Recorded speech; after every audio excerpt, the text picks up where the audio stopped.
What is up, guys? I'm Sos Williams, aka TheSwolefessor, here to educate you on health, fitness, social well-being. Here with my boy Michael.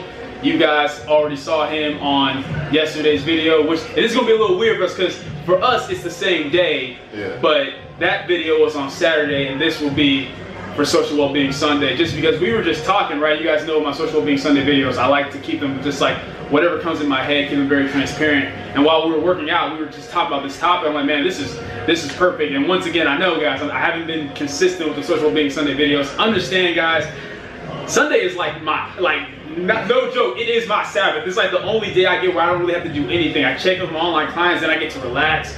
So it's kind of my day where I kind of like to try to chill, but no excuses, trying to like at least once, twice a month get one for you guys. So today what we kind of want to talk to you guys about, for those of you who didn't watch the video previous to this, so Michael here is in my weight class for powerlifting. He's also a USAPL powerlifter. He will be competing with me August 26th at the Texas Raw Championships, right?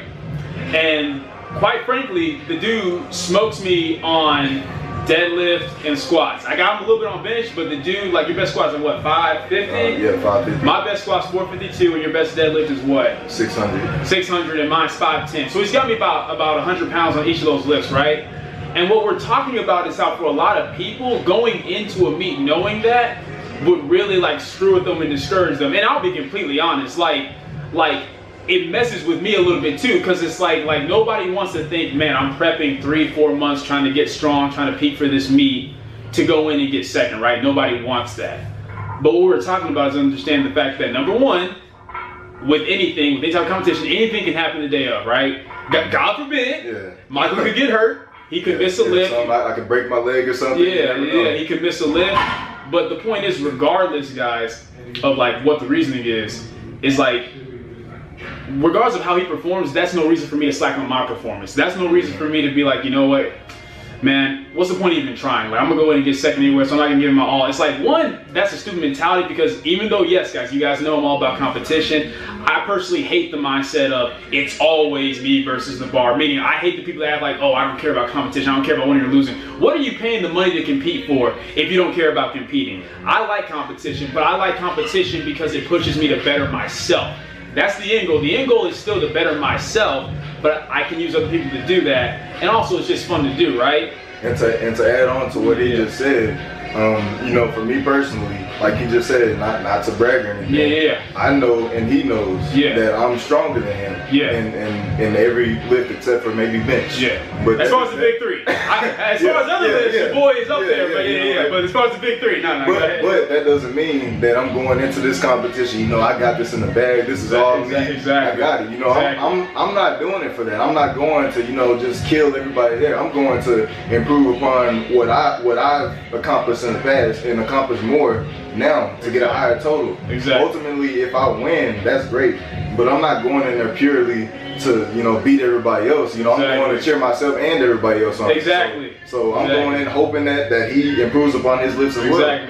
And that's the thing, guys, like I've said this to you guys before, but now that you have like another person who competes in the USAPL, and you can go to Russell's channel, he'll say the same things. The powerlifting community, guys, is such a beautiful thing, because I've never been to, this will be my 4th meet, I've not been to a single meet, and then I've coached powerlifters for other meets. I've not been to a single one where I've seen anyone down somebody else, right? It's like, maybe you're talking noise in your head or behind their back, I don't know, but it's always so encouraging. Nobody wants to see anyone miss a lift. Even if I know, man, if he gets this lift, he beats me, I still want him to get it. If I beat somebody, I want it to be because I outlifted them, not because they missed the lift. It's just such a very competitive yet supportive environment.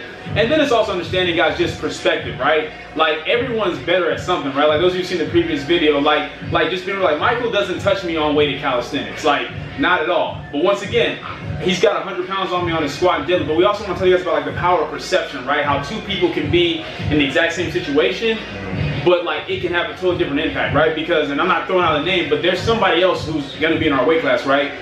Who basically, his issue is he feels like because we're competing, he doesn't even know why he's competing. It's like, what's the point? He's like, I'm not gonna be you, and I'm definitely not gonna be Michael, so what's the point? And I'm kind of like, if you have that mindset, you'll never compete at anything.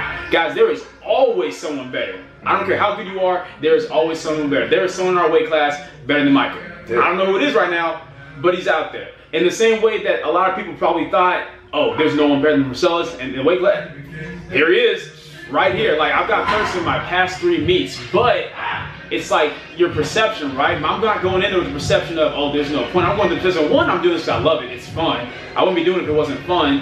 And two, like you said, to better yourself. But what I mean by perception, guys, is you guys got to keep this in mind, right? So I've been powerlifting for about 1.5 years, lifting for 6 years, doing calisthenics for 12. Well, for that 6 years before lifting, I was doing calisthenics. Michael was lifting weights already. So for my 12 years of calisthenics and 6 years of lifting, he basically has like 11, 12 years of lifting. So it's like, if you think about it, why wouldn't he be stronger than me? Yeah, I mean, people, a lot of times when I go to the gym and people see me, you know, squatting 500 plus, deadlifting 500 plus, they'll be wowed. They'll be like, wow, how are you so strong? But when you look at my history of lifting, when you look at how long I've been training for strength, pretty much my entire lifting career, I've been training specifically for strength, even though I didn't know it before, but I have. It shouldn't be a surprise to anybody that I'm as strong as I am. Now, obviously, it has a little bit to do with genetics. I might be a little bit stronger than I could potentially be. Yeah, for sure. If my genetics weren't as good. Yeah. But even still, you know, with you know, multiple years, almost 10 years of lifting under my belt.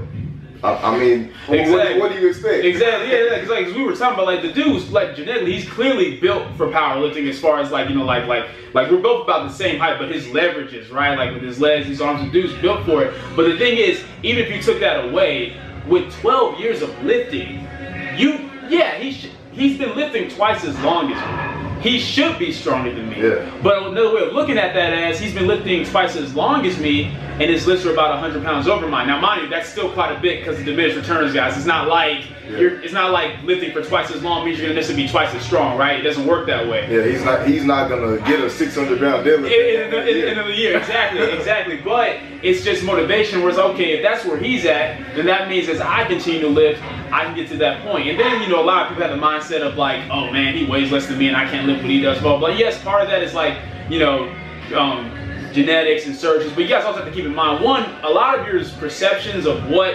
strength for a certain weight classes has been skewed by drug lifters, because you have guys who are like 200 plus pounds, right, barely lifting what we're lifting, but they're on drugs. So that's the thing you guys have to understand. Even though, yes, they still have to lift if they're trying to get stronger, not necessarily to build muscle, but they're trying to get stronger, but the ratio of strength they get from muscle gain will be less than ours because we're completely clean. Exactly. So you have to keep that in mind too as far as your perception. And that's what a lot of things about what's big, what's strong, blah, blah, blah. And a lot of that's relative anyway. But our point is, it's so easy to get discouraged and caught up in the mindset of comparing yourself to others for the wrong reasons. I'm a huge believer in it. You guys already know, I'm a huge advocate of looking to others. Like, I mean, I think both of us can say we know we are probably never necessarily going to be on Russell or Heath level straight, but I like watching him because it's like his personality, his mindset. It's always, hey, I'm going to do the best that I can. So then we have the mindset of we want to do the best that we can. So keeping that in mind, it's one of those things where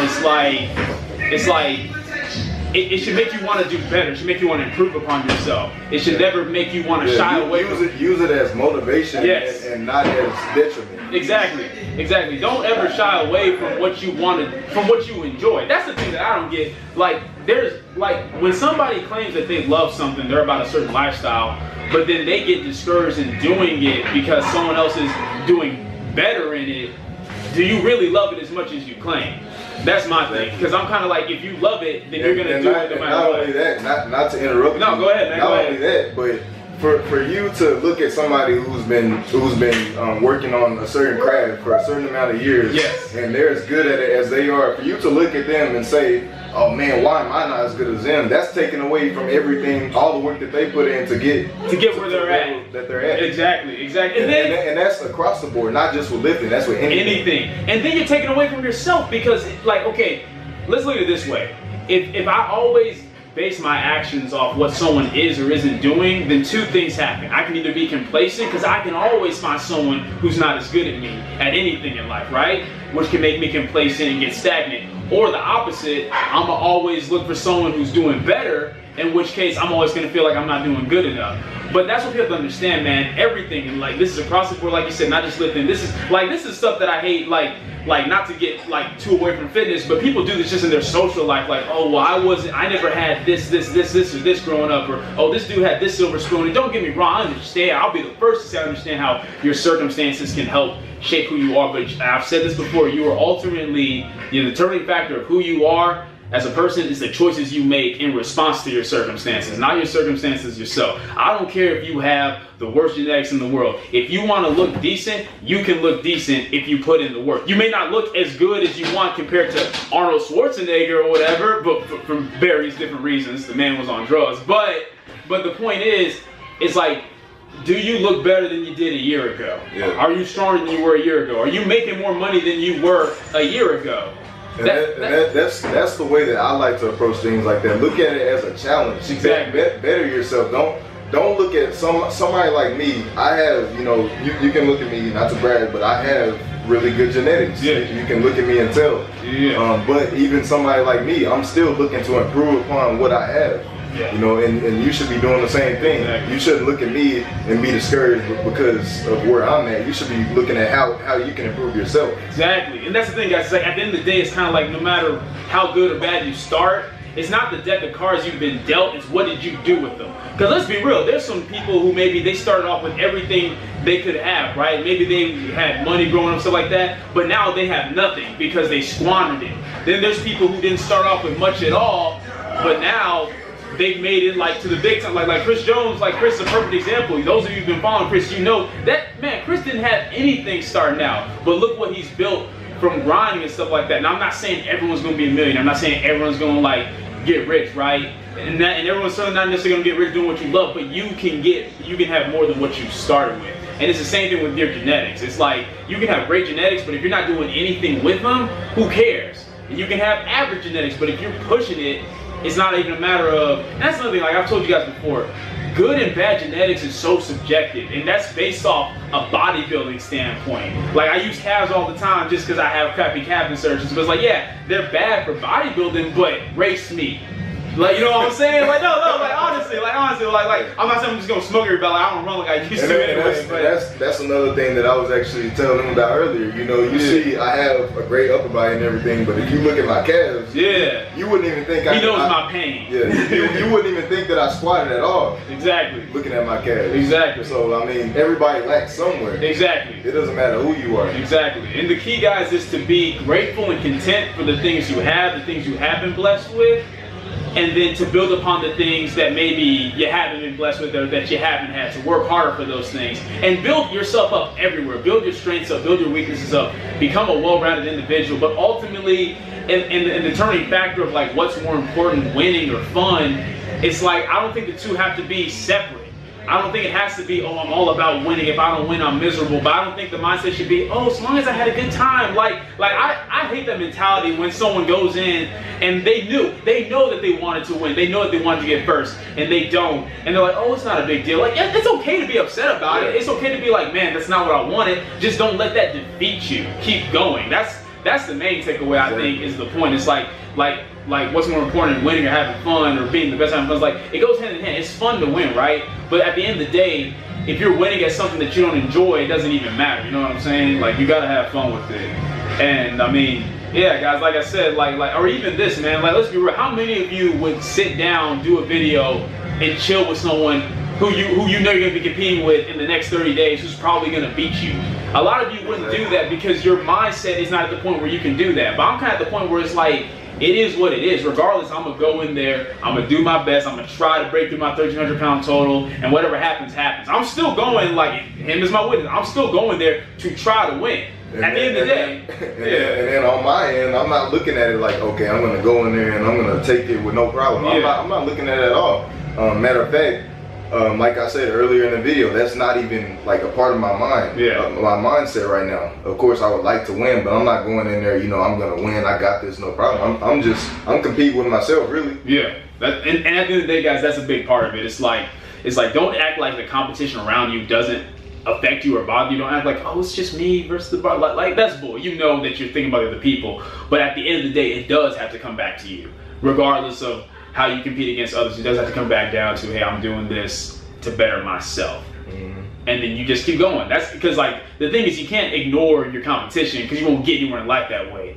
Like, you can't ignore people who are better than you. If anything, learn from them, get better by being motivated by them. But yeah, I think that's pretty much our main takeaway. You got anything else you want to say, man? No, that's pretty much it. I mean, we pretty much covered everything. Like he said, you know, he's sitting here knowing that I'm stronger than him, knowing that we're competing against each other in less than a month now. But we're sitting here chilling, talking, making a video. We just finished a solid workout together.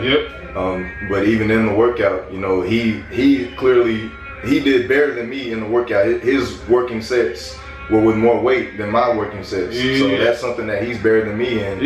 And so what you can take from that is that everybody's going to be better at something. That's it. It's as simple as that. And like, but his mindset isn't suddenly, man, I'm never going to catch myself on way to pull to this. I'm not even going to try. No, if anything, I think you like plan on incorporating that more now, right? Yeah. I told him that earlier. I really need to start doing weighted pull-ups. Yeah, that's it. All of you do. But anyway, guys, that's pretty much it for this video. That's it for this Social Wellbeing Sunday. We hope you guys enjoyed it. If you did, please leave a comment down below letting us know what you did. If you did not, leave a comment down below letting us know what we can do to get better. Like the video, share, subscribe, follow my boy on Instagram, check out his YouTube channel. Keep it simple, specific, scientific. We'll catch y'all later.